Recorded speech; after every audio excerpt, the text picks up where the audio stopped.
Jules, I'll start with you. How do we explain what we saw in this match? You've got the defending champions of Spain, and you've got a Donetsk team that was missing, like 6 starters, 13 players total, and you would not have known from watching any of this match, and certainly the first 30 minutes, where Madrid were just pathetic.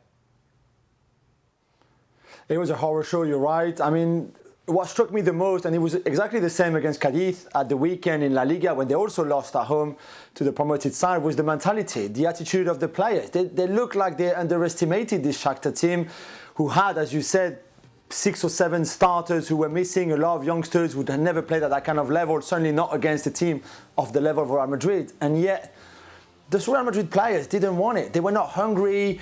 They were just sloppy. There was no much movement. There was no energy. There was nothing. And on the other hand, Shakhtar had everything that Real Madrid didn't have. Surely less talent, but they had a lot of desire, especially going forward. They had a great game plan, which again, I didn't think Real Madrid had. And that's why he showed so much, especially in that first half. But even in the second half, I thought Shakhtar had 2 or 3 clear chances to score even more goals. And I just thought it was embarrassing once again, like it was at the weekend. And if I was Zinedine Zidane, I would be very, very, very worried that there's something wrong going there, whether it's him, whether it's the dressing room, whether it's a bit of both. Certainly a bit of both, but it's just not looking good for them at all. Frank, of all the players that maybe didn't cover themselves in glory, Raphael Varane, how do we understand what is happening with this player? Champions League winner, World Cup winner, and yet it seems like when Sergio Ramos is not there, his level doesn't just drop. It falls off the face of the earth. What does that say about Varane? Well, you know, he had a very, very good World Cup, a wonderful World Cup when he played on a very defensive side, France, the national team, and he did very, very well. But Real Madrid is different, and you're right. When the big captain, Sergio Ramos, is not next to him, Raphael Varane seems to be very lost.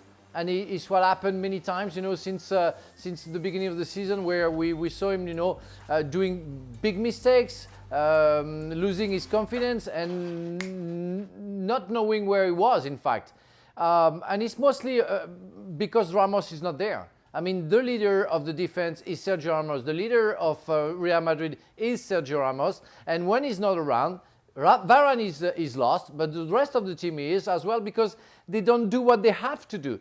And when you don't have any leadership, real leader inside on the field, you are lost. And Varane is like those. He's becoming, let's say, an average player, with all due respect, without Sergio Ramos. So he has to react like all the team has to react, because that was really appalling what we saw on the first half.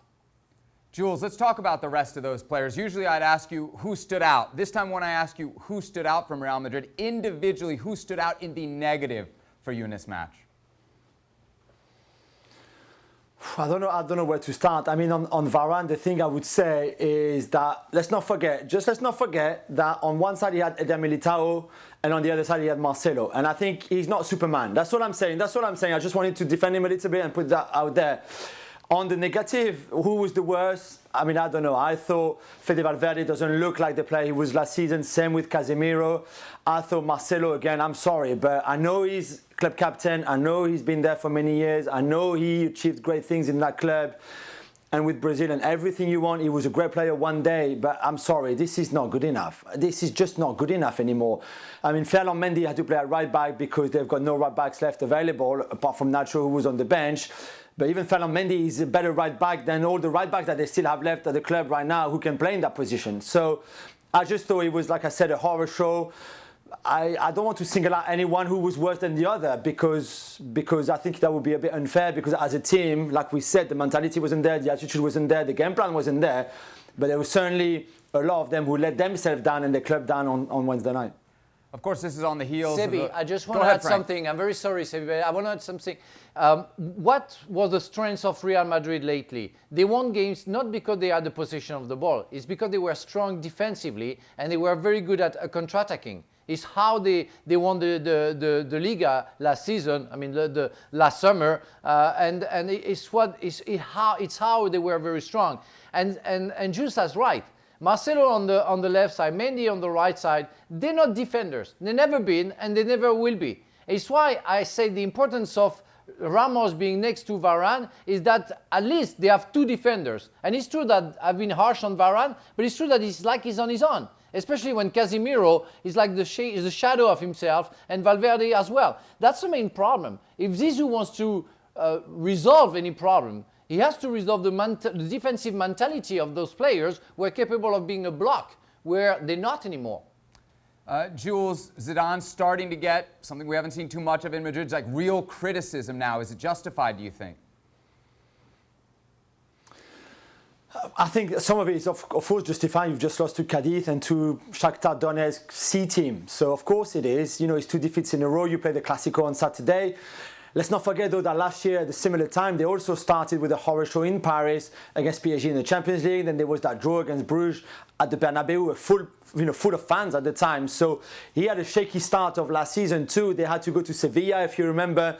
And had he lost that game, I think he could have well been sacked. So I think rocky starts, he knows how to handle them. He knows how to, at some point, get the players on board and say, hey, listen, we can't be that, we can't keep playing that badly. We can't be so out of form like this anymore. We can't have the defensive shape that we had in that game against Shakhtar, because they were all over the place. The defensive line was all over the place in that first half. So I want to believe that he will find the words to get this team together and say, listen, look at the criticism that we're getting now. We have the biggest game of the season coming up on Saturday against a team that is not doing that great either. So let's show everyone what we can do. It's very similar for me. Of course, it's a Clasico, but very similar to the game against Sevilla last season at a similar time. Frank, I was going to mention before, this comes at the heels of the loss to Cadiz. When a team doesn't respond after a terrible performance, who are you looking at more, the manager or the players? It depends who you are, and it's easier. It's always easier to put down one man than a whole squad. So Zizou is going to be the main target, and most people are gonna be able to hammer him easily because it's easier. Those players want so many things that it's always been hard to make sure they don't get blasé and they keep on working hard. And it's been the biggest challenge for Zizou, and he did it, making them winning the Liga after winning so many things when he just came back. It's absolutely fantastic.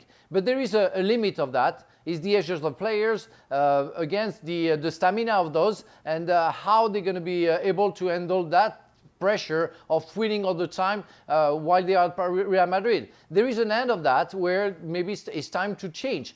Now, of course, it's going to be easy for Florentino Perez to say, okay, it doesn't work anymore. The magical aspect of what Zizou can bring to the club has an end, and it's now, and Zizou is not able to make sure that the player will give 100%. So bye-bye Zizou, and it's going to be easier. What's going to happen after? I'm not sure it's going to work for the next coach. Not sure at all. Well, thank you very much for watching ESPN on YouTube. For more sports highlights and analysis, be sure to download the ESPN app. And for live streaming, premium content, and let's not forget as well, ESPN FC 7 days a week. Subscribe to ESPN+.